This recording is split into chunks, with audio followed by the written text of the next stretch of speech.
To call APIs, we're going to use a popular library called ApiSauce, which is essentially a wrapper around ApiSauce. You're probably familiar with ApiSauce.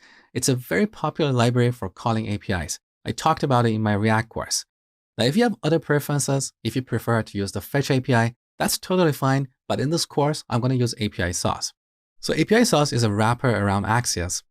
It also gives us standardized errors and the ability to transform requests and response objects easily. The reason I personally love ApiSauce is that whenever we call the server, the underlying promise is always resolved, even if you have an error. So we don't have to add a try-catch block in our code. We just take the response and check to see if there is an error. So let's install ApiSauce. All right, the version I'm using is version 1.1.1. Now, here in the app folder, let's add a new folder called API. This folder is going to encapsulate all the code for talking to our APIs. So first, let's add a new file called client.js. Here we import the create function from ApiSauce. We call it and give it a configuration object. Here we specify our base URL.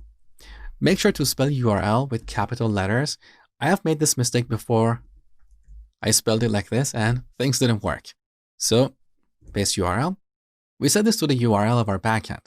So on my machine, that is 192.168.0.14, port 9000/API. Once again, don't use localhost here because Android virtual device is not going to be able to see your API. Okay, so we call the create function.